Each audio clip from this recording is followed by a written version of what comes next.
出生喺香港一個家庭，佢嘅名叫做 Lavina。Lavina 佢喺18歲嘅時候，佢已經去到美國留學，完成佢嘅 CPA 執業會計師之後，佢嘅人非常之勤奮，佢繼續咧係考取佢嘅 MBA 嘅學位。之後佢翻咗嚟香港，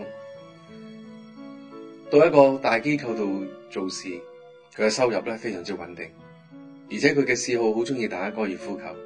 唔單止咁，佢仲中意打麻雀添。雖然佢收入穩定，但係咧，佢心裏邊好唔開心。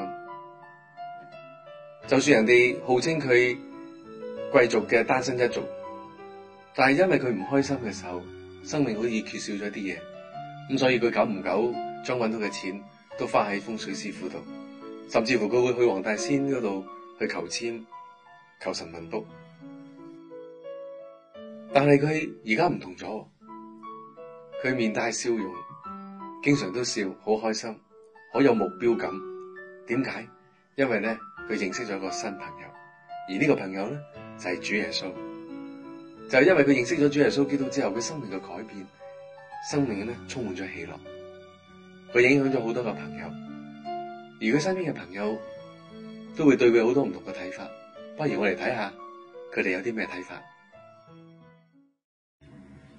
大家好，我係 Lily Wong。咁我認識咗 Lavina 咧，差唔多2年半到啦。咁我記得一次咧，9月份我邀請阿 Lavina 咧去參加個佈道會。咁其實佢都係求其應承我嘅啫。咁點知去到嘅時候咧，Lavina 咧真係好深深被 Jesus 吸引啊！佢真係好感動，好似咧個細路仔翻爸爸身邊咁。另外咧喺嗰晚嘅佈道會裏邊咧，都深深被佢打動咗，同埋大家咧都變成一個好老友嘅朋友。咁除此之後咧，我就帶 Lavina 翻我哋嘅教會啦。咁佢唔單止虔誠，咁喺嗰年裏邊咧，佢仲打到 AIA 嘅 Top Agent 嘅名次。咁有一個機會咧，我哋可以去韓國開會咧，Lavina 咧就可以有機會講 speech 㗎。但佢突然間同我 suggest 咧，佢有個 vision 啊，好想為教會咧籌一筆建殿基金。其實講真啦，我聽完之後咧，我覺得唔係啊嘛，咁艱巨，其實好難㗎喎，又要說服公司，又要經好多嘅關卡先可以搞到，而且即係我都有啲擔心啊。但我估唔到咧 Lavina 嗰種即係要成功嗰種心態咧，即係深深打動咗我，亦都令到公司咧，即係覺得話都好想去支持呢個活動。咁喺嗰個韓國嘅會議裏邊咧，我哋唔單止咧為教會籌到一筆嘅紀念基金，而且咧亦都令到好多同事咧俾 Jesus 吸引啊。所以咧，我覺得喺 Lavina 身上咧，唔單止係認識到工作嗰種熱誠，我覺得咧喺佢身上咧，其實識到呢個朋友咧係一個好好嘅借鏡，令到我自己都個人成長啊、教會成長啊、工作嗰種熱誠咧都 pick up 翻。所以咧，我都好多謝 Lavina，好開心咧認識到呢個好朋友。我認識嘅 Lavina咧，就係佢返咗教會之後，我喺教會裏邊認識佢。佢係一個咧好典型嘅香港人啦，佢好聰明啦，好能幹啦，好有管理嘅能力，並且咧係好勤力嘅。就好似聖經所講，就係咧好勞碌嘅。而點解話佢係典型嘅香港人咧？佢係勞碌得嚟咧，係享受唔到嗰份嘅平安同埋滿足。因為喺佢嘅生活裏邊咧，佢覺得有好多好煩擾嘅事。我睇到佢外表係好成功，但係其實佢心靈裏邊咧係有一定嘅缺乏，同埋咧心靈裏邊咧係覺得好空虛。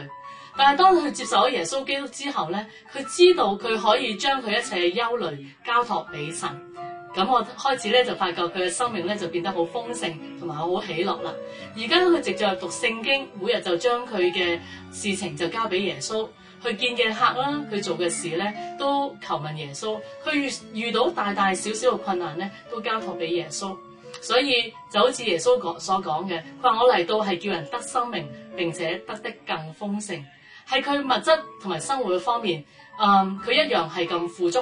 但係我可以睇到喺佢生命當中，佢多咗一份嘅喜樂、平安同埋知足。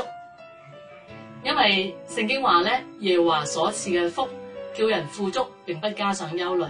喺佢生命裏邊咧，我就可以感受得到同埋體驗得到。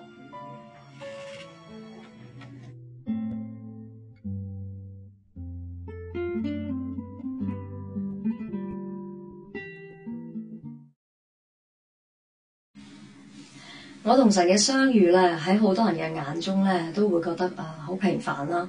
但係我好感恩，因為咧神揀選咗我。咁神嘅光照亮我啦，佢改變我嘅生命。呢一個咧就已經係我最大嘅見證。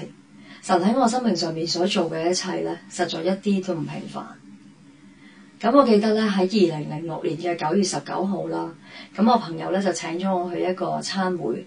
咁我記得啦，當其時咧，我一推門入去嗰陣時咧，見到一班身穿西裝嘅男士啦，喺台上邊咧又唱歌，後尾咧仲跳起舞上嚟。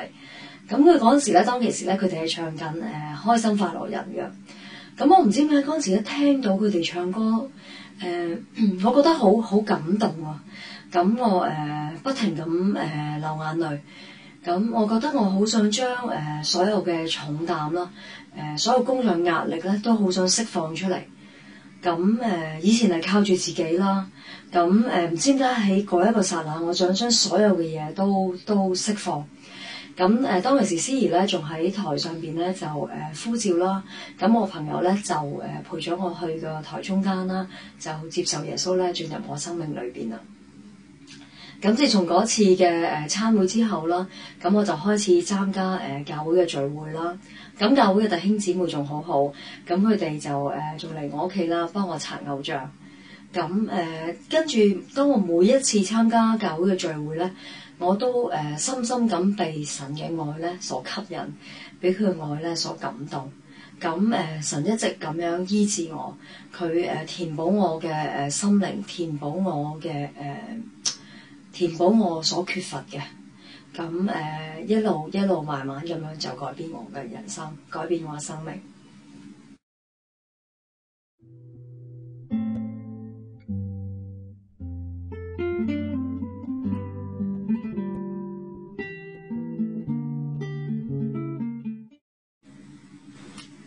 當我接受咗咧主耶穌基督在我生命裏邊咧，好奇妙啊！我開始咧會去愛身邊嘅人啦，開始去關心身邊嘅人。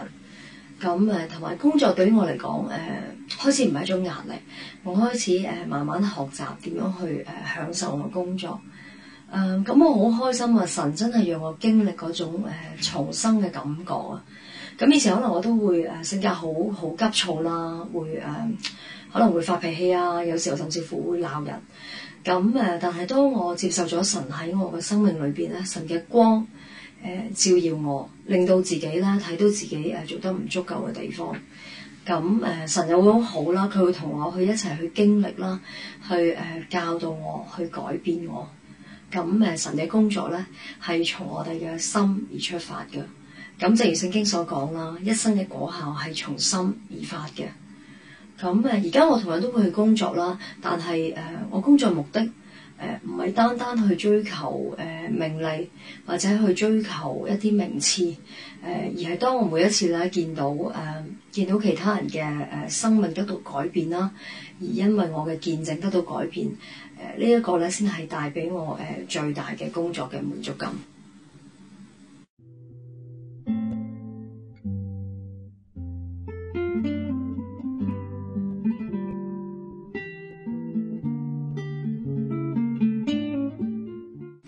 咁我而家同樣咧喺工作上邊咧都追求成功啦，因為聖經所講，我哋咧要居上不居下，作首不作尾。但係咧我而家個心咧已經唔一樣啦。當我每一次去見客人嗰陣時啦，我唔會淨係單係淨係諗住自己嘅業績啊，諗住自己嘅生意嚟咁。咁除咗係照顧到每一個客人嘅財務策劃嘅需要之外咧，我都會關心佢哋嘅家庭啦，關心佢身邊嘅朋友啦。咁希望咧都會將福音嘅信息咧都可以帶俾佢哋。咁記得咧有一次咧我有一個客戶啦，咁我同佢銷售完保單之後，咁都同佢傾到佢丈夫嘅家庭嘅問題。咁當其時佢好唔開心，咁我好想幫佢，但係又唔知點樣幫佢好。咁我唯有介紹主耶穌基督俾佢認識啦。咁我好記得我嗰陣時咧，啱啱信咗主冇幾耐嘅我咧，仲即時咧幫佢決志接受主耶穌進入佢嘅生命裏邊。